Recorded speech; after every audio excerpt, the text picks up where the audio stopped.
Hi friends. So நம்ம கேட்டிருந்தோம் 11 பேர் டீம் ரெடி சிஎஸ்கேக்கு. சோ ஓபனிங் வந்து Urvil Patel and Ayush Mhatre, one down Ruturaj Gaikwad, அப்படியே followed by Shivam Dube, Dewald Brevis. So அடுத்த பேட்ஸ்மேன் அந்த 6வது பேட்ஸ்மேன் யார் தெரியல, அப்படியே வைங்க. அதுக்கடுத்து பாத்தீங்கன்னா as usual Jadeja, MS Dhoni தலைவர் வருவாரு.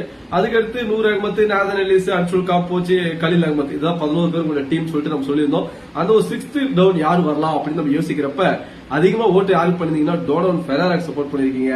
அப்புறம் பாத்தீங்கன்னா கிரீன் பண்ணிருக்கீங்க. சப்போஸ் சாம் கரனை விட்டு இவங்களை எடுக்கணுமா அப்படின்னு கேட்டா சாம் கரனை விடக்கூடாதுன்னு சொல்லிருக்கீங்க. பரவாயில்ல, சாம் கரனோட கரண்ட் ஃபார்மும் அப்படிதான் இருக்கு, நல்லா இருக்காரு. சோ சாம் கரனை விட்டுருங்க, ஐ மீன் அவர் இருக்காரு, நம்ம டீம்ல வச்சுப்போம். சோ 10 போனா யாரு போனா டோனோன் ஃபெராரா, கேமரன் கிரீன் தட்டி தள்ளிருக்கீங்க. சூப்பர். சோ இவங்க தான் அதிகமா சப்போர்ட் பண்றீங்க.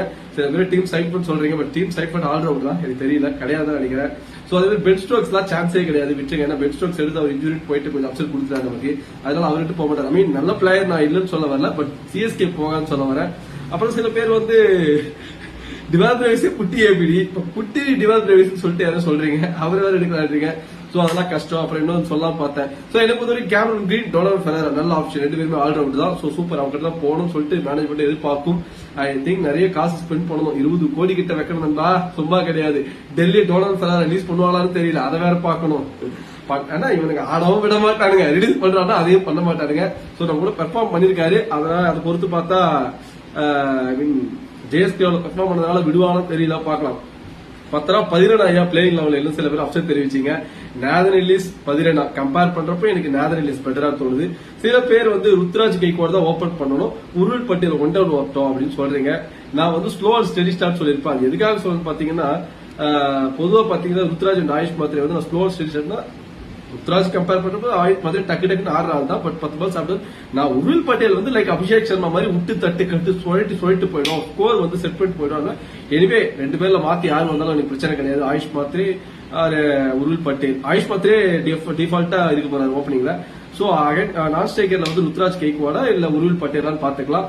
சோ 11 வேணுமா அந்த கேள்விதான் இப்ப நிக்குது.